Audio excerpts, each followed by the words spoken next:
आजकल हर एक शख्स अपनी इबादत पर नाज करता है। जिसने नमाज ज़्यादा पढ़ ली, जिसने तहज्जुद ज़्यादा पढ़ ली, जिसने ज़कात व खैरात ज़्यादा कर लिए, जिसने मखलूक के खुदा की ज़्यादा खिदमत कर ली, जिसने शब व रोज़ जो है वो तबलीगों के अंदर अपने वक्त को सर्फ किया, वो शख्स ये समझता है कि मैंने अपने आप को बड़ा ही काबिल समझ लिया और बड़ा ही मुत्तकी हूँ। अब सुनिए कि हुज़ूर नबी करीम अलैहिस्सलातु वस्सलाम के घराने का अपने आमाल के मुताल्लिक़ किस तरह से नज़रिया था और किस तरह से वो अपने आमाल को समझते थे। हज़रत इमाम जाफ़र सादिक़ अलैहिस्सलाम एक मरतबा अपने ग़ुलामों में बैठे थे, तो आप रज़ी अल्लाह तआला अन्हु साथ बैठे हुए इरशाद फरमाया, आपने अपने ग़ुलामों से फरमाया, आओ हम सब इस बात पर अहद करें कि जो शख्स क़यामत के दिन निजात हासिल कर गया, निजात पा गया,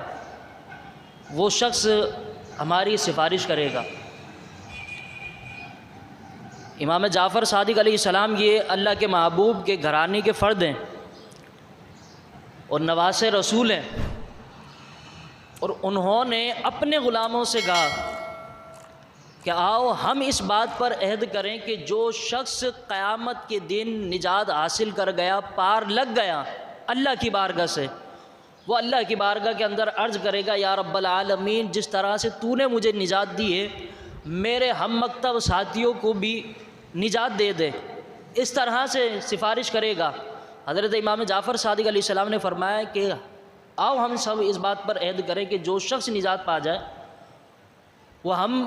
सब की सिफारिश करें। तो जब ग़ुलामों ने ये सुना तो आप रज़ी अल्लाह तआला अन्हु की बारगाह के अंदर हाजिर हुए और अर्ज़ करने लगे कि ए नवासे रसूल, आपको हमारी सिफारिश की क्या ज़रूरत है। उनकी आजिज़ी व इंकिसारी देखिए। हज़रत इमाम जाफ़र सादिक़ अलैहिस्सलाम की खिदमत के अंदर उन्होंने अर्ज़ किया, हुज़ूर वाला, आपने इतनी बड़ी बात कर दी कि जो शख्स निजात पा जाए वो कल बरोज़ क़यामत अपने साथियों की निजात के लिए अल्लाह की बारगाह में अर्ज़ करे। तो वो ग़ुलाम हैरान हो गए और हैरान होकर हज़रत इमाम जाफ़र सादिक़ अलैहिस्सलाम की खिदमत के अंदर अर्ज़ करने लगे, ए फ़र्ज़ंद रसूल, ए नवासे रसूल, आप कहाँ, आपका मर्तबा कहाँ से रसूल, आप कहाँ, आपका मर्तबा कहाँ, हम कहाँ, हम गुनाहगार, हम निचले तबके के, आप मर्तबे वाले, आप फ़र्ज़ंद रसूल हैं, आप अली मुर्तज़ा की नस्ल से हैं, आप नवासे रसूल हैं, आप हुसैन के बेटे हैं, आप ज़ैनुल आबिदीन के साहबज़ादे हैं, आप कहाँ, हम कहाँ, हम कैसे आपकी सिफारिश कर सकते हैं। तो इमाम जाफ़र सादिक़ अलैहिस्सलाम ने फरमाया, अगरचे मेरे नाना शफ़ीउल मुज़लिमीन हैं, अगरचे मेरे नाना शफ़ी रहमतल लिल आलमीन हैं, अगरचे मेरे नाना बरोज़ माशर सब की शफ़ाअत करने वाले हैं। इमाम जाफ़र सादिक़ अलैहिस्सलाम ने फरमाया, सुन लो मेरे ग़ुलामों, मुझे अपने अफ़आल पर शर्म आती है कि किस तरह से मैं अपने नाना के सामने कल बरोज़ क़यामत अपना मुँह लेकर जाऊँगा। मैं कल बरोज़ क़यामत अपने नाना के सामने किस अंदाज़ में मुँह लेकर जाऊँगा, मुझे अपने अफ़आल पर शर्म आती है। वो फ़र्ज़ंद रसूल जिनके घर के अंदर आयत ततहीर उतरी, जिनके बाबा जन्नत के सरदार हैं, जिनको जन्नत विरासत में मिली है, वो कह रहे हैं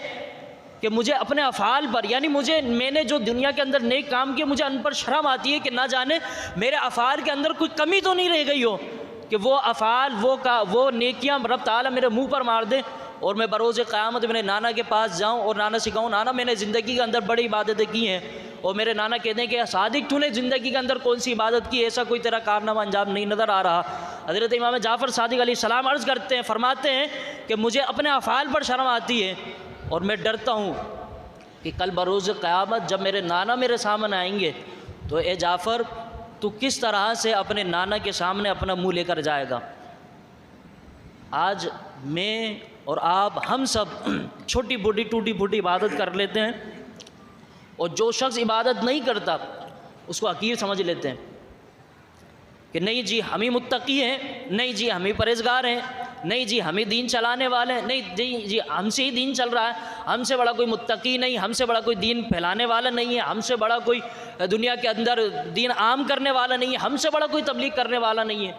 ऐसा हमारा नज़रिया बना हुआ है। लेकिन उस फ़र्जंद रसूल ने उम्मत मुस्लिमा को एक बात सिखाते हुए इरशाद फरमाया अपने अफ़आल पर कभी भी भरोसा मत रखना, अपने अफ़आल पर कभी भी भरोसा मत रखना। अगर तुम्हें भरोसा रखना हो तो इस बात पर रखना